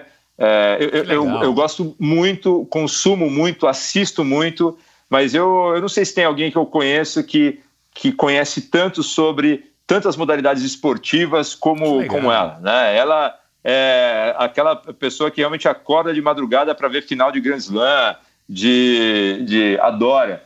Então, foi importante também, desde quando a gente está junto, né? Acho que a Fernanda é provavelmente a pessoa do meu entorno mais próximo que mais respira esse ambiente de esporte. Então a gente acaba praticando assim bem de lazer mesmo, porque ela ela está mais pro campo de analista, comentarista, do que da praticante mesmo. Entendi. Bom, mas eu imagino então que aí você tenha um acordo aí com a Fernanda de vez em quando se permitir uma escapadinha com o Béchar e companhia para fazer uma Londres-Paris e tal, né? Para fazer alguma viagem lá com o Christian do Seven Sherpas. É uma maneira que você encontra de estar também dando uma desligada dessa tua rotina, cara, que deve ser algo assim, sei lá, eu só consigo imaginar, cara, como é que a tua rotina é no dia a dia. Também você encontra no ciclismo e nessas viagens com os amigos uma maneira de estar dando uma saída aí do ar e dando uma desligada do mundo, entre aspas, real? A ponto de ser uma necessidade. A Fernanda, ela também nisso muito bacana. É problema zero, cara, com ela. Essas saídas, viagens, ou treinos mais longos, zero. Nunca houve. Aliás, não sei se isso é bom ou ruim, né? Ela liga zero.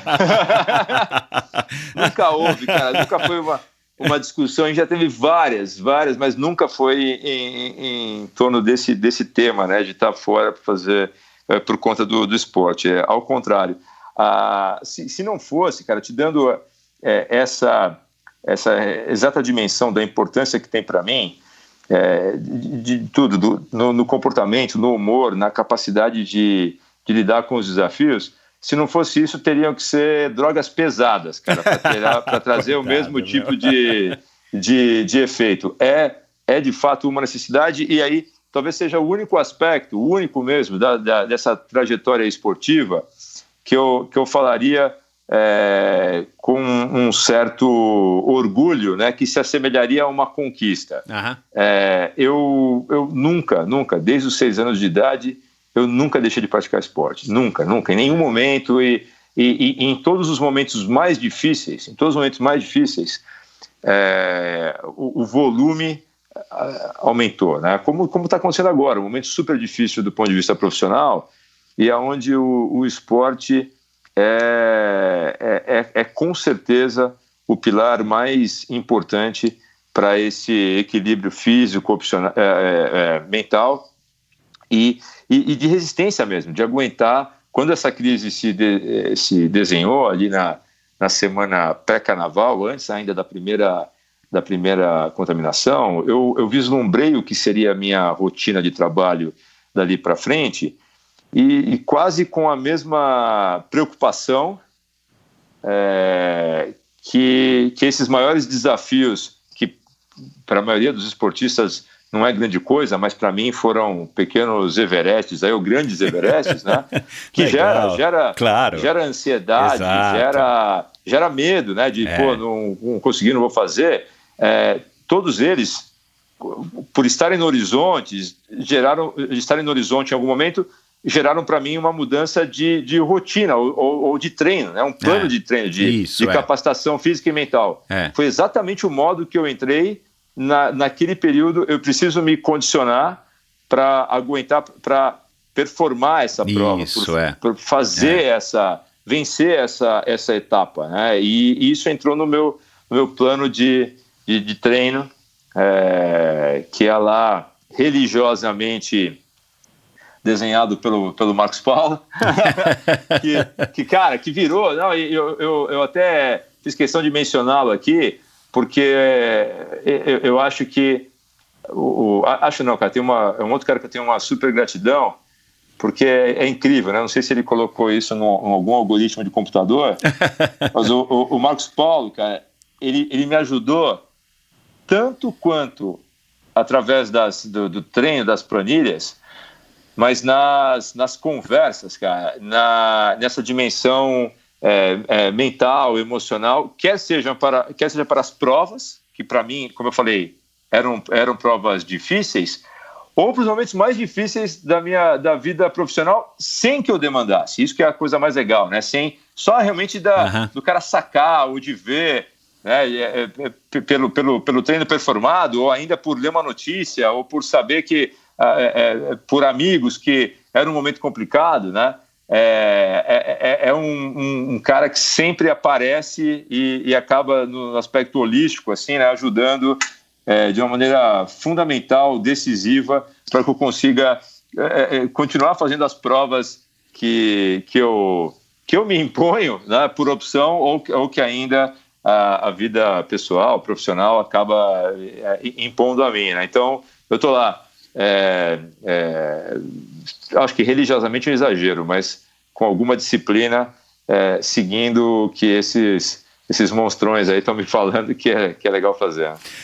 Pena que a gente não está com o Marcos Paulo aqui, mas conhecendo ele e pela minha experiência pessoal também aqui, conversando com várias pessoas interessantíssimas no Endorfina, eu diria que tem tudo a ver, Paulo, com essa analogia que o esporte acaba imprimindo nas pessoas que o praticam, com maior ou menor seriedade, mas com seriedade, como é o teu caso. Por isso que eu disse que o nosso bate-papo seria legal, porque você é um cara que leva a sério. Você não é o cara que tem o melhor desempenho do mundo, mas você é um cara que leva a sério. Mas eu acho que tem tudo a ver o que o esporte proporciona com a vida. Por isso que há tanta gente palestrando hoje, tantos atletas, ex-atletas, né, que palestram e tal, e são palestras de sucesso, palestras que de fato acabam transformando a vida de muitas pessoas, e por isso que eu acredito de fato que o esporte é uma ferramenta que transforma, né, o ser humano, justamente por essa proximidade ou por essa analogia que a gente consegue claramente traçar entre a vida fora do esporte, né, nossas vidas pessoais, profissionais, e a vida dentro do esporte, mesmo que seja amador. E o Marcos Paulo, óbvio, talvez uma das pessoas aqui, enfim, em São Paulo, que tem mais experiência com isso justamente pelo lido com uma maior quantidade de pessoas, né? Ele, o Mário Sérgio, o Arap, enfim, são tantas pessoas que têm esse contato com muita gente e talvez por isso que ele consiga fazer isso muito bem também. Cara, pra gente terminar, dá para dizer, pelo que eu estou te conhecendo aqui, Paulo, daria para dizer que você, de certa maneira, está motivado pelo desafio que o Covid-19 está impondo a todos nós como humanidade, mas particularmente às companhias aéreas? Dá para dizer que você está vendo isso como uma oportunidade, né? Claro que ninguém queria isso, claro que não é legal, né? Tem gente morrendo, né? Não é só um nome que a gente lê no jornal e nos sites, né? É uma doença, está matando as pessoas, mas pensando do ponto de vista, na cadeira que você está, na companhia, na frente da Gol, uma grande oportunidade para que você demonstre o seu máximo potencial como ser humano, né? Como uma obra ainda em construção, que é o Paulo, para que você chegue a soluções que vão, de fato, fazer com que a Gol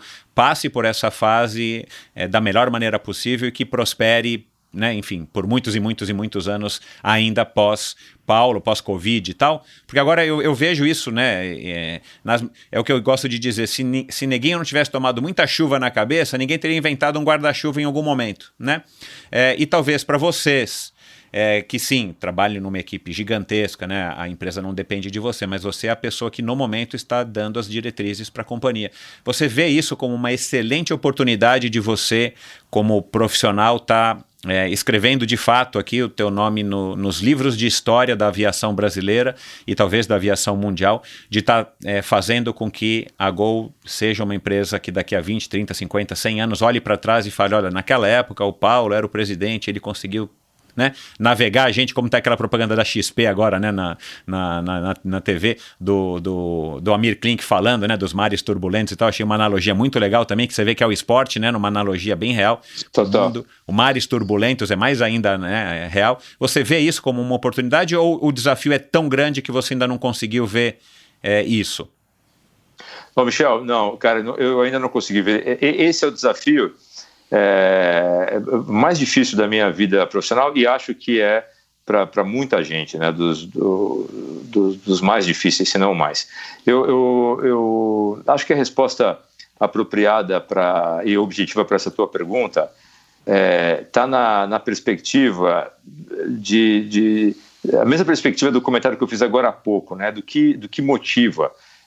Eu quero falar aqui de estamina, né, de energia vital. Você pode ter como indutor de estamina me perdoa a filosofia de botequim aqui, mas você pode ter como indutor de estamina aquela energia realmente para o décimo de segundo que você vai tirar, ou para o sprint que você vai dar final. A competição, né? Ou seja, eu vou chegar em primeiro lugar, que é uma fonte de estamina brutal. Pode ter essa da superação que eu tinha falado antes, né? Você contra você mesmo, bater o próprio recorde, fazer isso por uma causa. Tudo isso, normalmente, todas essas são fontes, né, relevantes e comprovadamente possíveis de energia, de eficiência. Nesse caso, cara, é uma situação tão desafiadora, tão difícil, que a minha principal fonte de estamina é acreditar que, por alguma razão que não acredito que seja coincidência, esse é um desafio que foi imposto a 16 mil pessoas que trabalham na Gol e que, com as suas respectivas funções, sendo que a minha é a de CEO nesse momento. A minha principal estamina vem da confiança de que esse time está, sim, preparado para essa, a gente chamou de travessia do deserto, cuja extensão e intensidade da temperatura a gente não consegue prever. Nós não sabemos hoje em que ponto do deserto nós estamos. Ninguém sabe, né? Mas, cara, a gente entrou nesse deserto, sim, cara, preparado, condicionado. O tempo vai dizer, e a nossa própria performance, se será suficiente para fazermos a travessia como a gente precisa. Eu tenho absoluta convicção que sim, e felizmente, esse é o aspecto positivo. Essa é uma convicção que está longe de vir do excesso de autoconfiança ou da prepotência. Tá, cara, de estar nessa travessia com 16 mil pessoas que, como ficando no mesmo exemplo que você falou, tomou muita chuva na cabeça. O setor aéreo é um setor difícil por definição. O Brasil tem sido um lugar hostil para negócios, e especialmente para o setor aéreo também por definição. Não é que a gente estava saindo, né, de uma piscina do hotel 5 estrelas para cair no deserto. A gente já vinha superando, cara, desafios, né, pesados antes de chegar nesse deserto. Então, hoje, cara, a minha principal estamina é falar: vamos fazer essa travessia, vamos chegar do outro lado, e juntos, aí sim, a gente vai... juntos nós iremos nos orgulhar, né? Estaremos todos orgulhosos de termos conseguido realmente superar esse deserto, que não é mais uma questão de performance ou de posição do ranking, é de sobrevivência. Então essa é uma energia também muito forte, né? Em pouquíssimos casos, né? Pouquíssimos, 2 vezes só, onde realmente as duas foram em corrida de aventura, onde a gente se viu numa situação bem adversa, tipo perdido à noite, madrugada muito frio, e uma pessoa do quarteto passando bem mal. Cara, a última coisa que eu pensei naquele momento era na capacitação, no treinamento ou na lógica. A energia brota, né, cara? Vem e o instinto te leva para o lugar seguro, te leva para terminar, te leva para chegar. Eu acho modestamente que a gente chegou, especialmente em termos relativos, essa equipe, esse time Gol, em termos comparativos, e o mercado tem apontado isso, é bem provável que tenha chegado nesse início da travessia do deserto aí numa condição, numa preparação melhor, né, do que eventualmente os pares. Mas eu acho que a nossa visão correta, e é que tem guiado todos nós, pelo menos o que eu sinto, é aquela estamina que vem no estilo não tem alternativa. Nós vamos passar e vamos sair todo mundo bem, vivo do outro lado. Essa é a principal motivação de agora. Otimismo, né? Um otimismo, eu diria, inabalável, que normalmente tem quem está apoiado em fé, confiança e em preparo prévio, né? Claro. Bom, para terminar, desafio esportivo, né? Supondo que a gente vá sair dessa pandemia rápido, já tem alguma coisa planejada aqui? Você já está armando aí no grupo de WhatsApp com o Bechara, com o Tito, com o Zeca? Tem aí alguma prova de ciclismo, alguma coisa maluca que vocês estão planejando ou ainda não? Está todo mundo também cuidando aí do seu por enquanto? A gente fez há 2 anos atrás, fizemos esse mesmo grupo, a gente fez lá com o Chris, né, o time do Seven Sherpas, a gente fez um ride de São Francisco para Big Sur, e agora a gente vai fazer a segunda perna, são outros 500 quilômetros na Califórnia. Tava marcado, né? Passou para outubro, mas não sei, a gente não sabe se vai rolar, se o Covid vai deixar. Esse é o próximo. Agora, esse é um ride, né? Prova mesmo vai ser maratona. Que legal. E já combinou com o Marcos Paulo qual? Vai ser Berlim. Ia falar isso. Eu morei lá, das menos desafiadoras. Eu ia falar mais fácil, né? Mais fácil é para quem anda bem. Mas para mim, na minha perspectiva, das menos desafiadoras, é plano. E eu morei, Berlim é um lugar que eu gosto muito, eu passei uma parte da minha vida lá profissional importante, é um lugar bacana, e dá para convencer mais amigos também, especialmente dessa turma, para ir para lá. Exato. Legal. Cara, muito obrigado, Paulo, foi um bate-papo bacana, eu falei, cara, um bate-papo bem, bem legal, adorei conhecer um pouquinho melhor você. Legal saber que você foi introduzido ao ciclismo aí também pelo Zeca. Vou mandar aqui uma mensagem para ele assim que a gente desligar. E é isso, Mel. Obrigado, boa sorte aí nesses céus turbulentos, né, que todos nós estamos vivendo. Boa sorte aí para você. Bons treinos e manda lembranças aí para toda a tua família. Ô, Michel, obrigado. Foi um prazer de verdade. Eu vou te agradecer porque eu devo ter entrado no Endorfina pela cota da diversidade. Então, quem chegou aqui até o final desse podcast, muito obrigado também pela audiência. Eu prometo que daqui para frente o nível esportivo vai subir bastante. Você quer apostar que você vai ficar famoso depois do Endorfina? Você vai ver. Cara. Com certeza, Michel. Obrigado, cara. Valeu, tá? Cara, que é isso. Obrigado você. Um forte abraço. Um abração, cara. Até mais. Tchau, tchau. Bom, pessoal, mais um bate-papo interessantíssimo. Uma figura super simpática. Como eu disse no começo, é um cara simples. Todo mundo que me falou dele, quando me falou, disse que o cara era super acessível, né? Porque aí eu, né, não disse isso aqui pra ele no ar, mas eu falei, cara, como é que eu vou gravar com o Paulo Kakinoff? O cara é CEO da Gol, o cara é super importante e tal, pá. Cara, no final das contas é isso mesmo, um cara super humilde, super simples e um cara bacana, com um bom papo. Ficou muita coisa de fora aqui da nossa pauta, mas a agenda de tempo aí dele também não permitiu. Mas espero que vocês tenham gostado. Claro, a gente falou aqui sobre Marcos Paulo Reis, que treina ele aí há uns últimos 8, 9 anos, sei lá. Já passou por aqui em 2 episódios, por sinal, Marcos Paulo logo no comecinho, contando a história dele. E no ano passado, analisando junto com o Leandro Macedo a história do triatlon de 2019 como um todo, né, como é que foi o ano do triatlon, e falando especificamente de Kona.